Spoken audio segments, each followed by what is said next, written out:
Hello, ladies and gentlemen, good people. Let us get acquainted with the group for the investigation of mysteries surrounding extraterrestrial objects. Yes, that's right.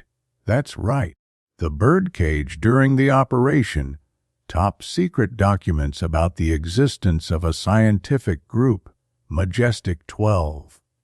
During the documentary broadcast, UFO Cover-Ups aired live on one of the American television networks in October 1988. Two agents of the U.S. Secret Services presented sensational documents about research on our planet carried out by extraterrestrial beings.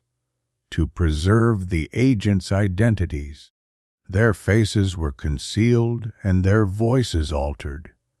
The agents, introducing themselves as Falcon and Condor, confirmed the existence of a super-secret group, Majestic 12, investigating biological objects of non-terrestrial origin, and stated that government emissaries communicate with extraterrestrials.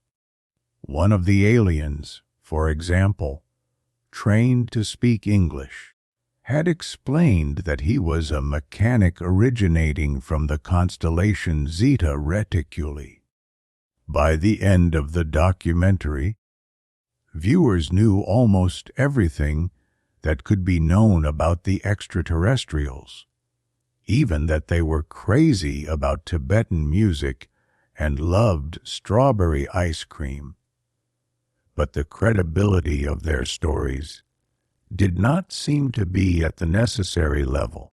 Ufologists asked themselves who Falcon and Condor were and which of the things they had said was true. Cameraman Jack Barnett filmed the autopsy of an extraterrestrial biological object discovered in 1947 after the crash of a UFO near Roswell, New Mexico, USA. Extraterrestrial being or genetically deformed human.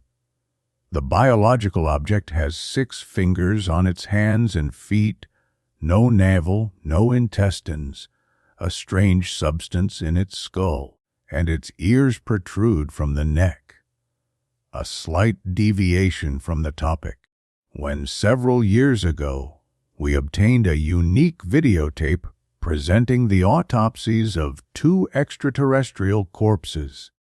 We, the authors of the present material, long asked ourselves whether what had been filmed was reality or mystification. In the incredible film from the Pentagon archives, delivered in 1993 by the 82-year-old cameraman Jack Barnett to the London producer Ray Santilli, one clearly sees beings too human in appearance to be extraterrestrials and too extraterrestrial in appearance to be human. They have no navels and no nipples, have large heads and 6 fingers on their hands and feet. Their internal organs are absolutely unknown, and if they are humans after all, then they possess extremely rare genetic deformities. A deep wound cuts across his right leg. Extraterrestrial biological object. His hands have 6 fingers each.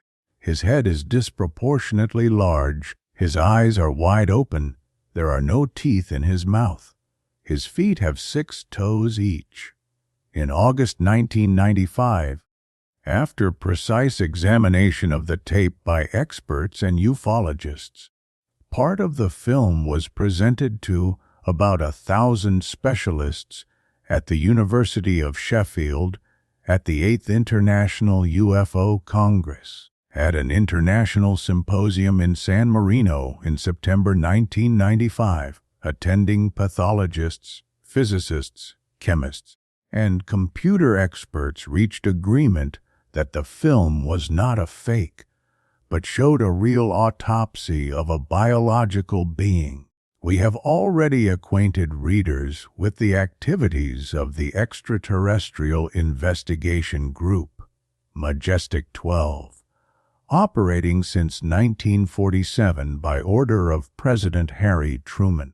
Despite exceptional secrecy measures, in the 1970s information began to leak concerning the processing and study of technological and organic remains of non-terrestrial origin, which in turn activated disinformation programs and new cover versions to investigate the mysteries surrounding the activities of Majestic 12 and to disclose them to the public. An informal secret group called the Birdcage was engaged. But let us return to Falcon and Condor.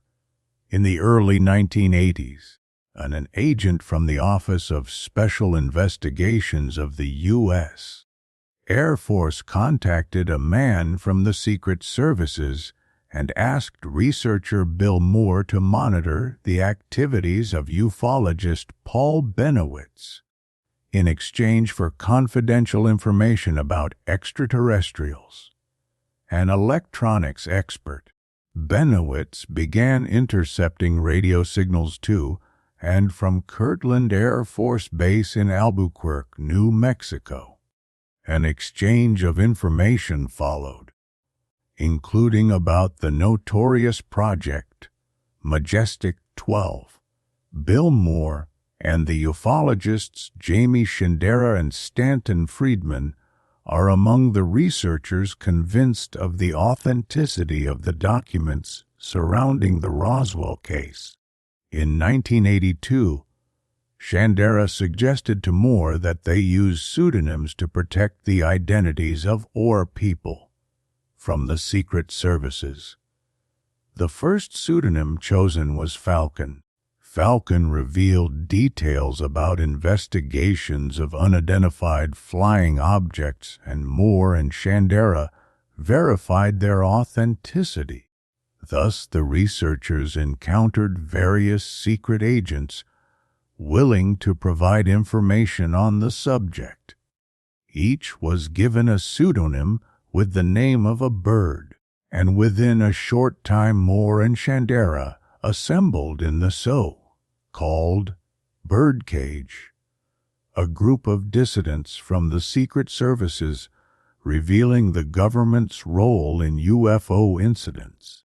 The group was formed from active agents and retired officials. It is assumed that among them are former colonel from the Confidential Information Command John Alexander, Ron Pandolfi from the CIA's Weird Desk, U.S. Navy physicist Bruce Maccabee, and others. In his book, Alien Liaison, ufologist Timothy Good claims that behind the pseudonym Falcon stands Richard Doty from the Air Force Office of Special Investigations and that Condor is Robert Collins. But according to other researchers, Doty now hides under the pseudonym Sparrow. Many ufologists consider that the Birdcage gathers experts from the highest levels of authority with access to the most important secrets of the UFO phenomenon.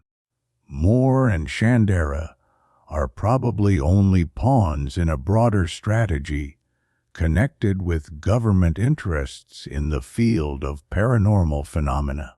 According to researcher Richard Boylan, members of the Secret Services interested in exposing a supra-governmental group like Majestic 12 joined the Birdcage. In his book, Lubbard Journeys to the Stars, Boylan notes that all members of the Birdcage are specialists in UFO issues and contacts with extraterrestrials. Some researchers conclude that there is overlap within the groups dealing with the UFO phenomenon, with members of Majestic 12 infiltrating the Birdcage to keep it under control. Others claim that a split occurred within the Birdcage, with half of the members disclosing collected information while the rest adhered to the secrecy of Majestic 12. There is also a third thesis, according to which members of the Birdcage participated in so-called black operations, that is, unofficially funded super-secret projects. According to conspiracy expose specialist Armin Victorian, members of the Birdcage disinformed the public so that the specialists of Majestic 12 could continue their mysterious affairs undisturbed. There are quite suspicious connections among the agents with bird pseudonyms. Christopher Green, J. worked with Harold Puthoff, Ove on the CIA Paranormal Research Project, Remote Viewing, and later another member of the Birdcage, Albert Stubblebinus Heron, became head of the project. Green headed the CIA's Weird Desk section within a scientific department, a position previously held by Ron Pandolfi's Pelican.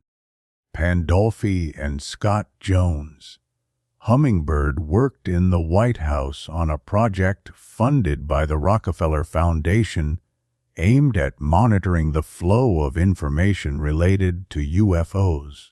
John Alexander, Penguin, is a key figure in a psychic espionage project, and Jack Verona's Raven participated in research on psychotronic control and mental influence.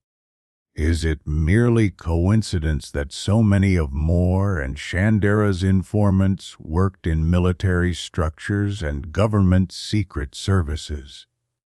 The day is the 7th. The month is July. The year is 1947.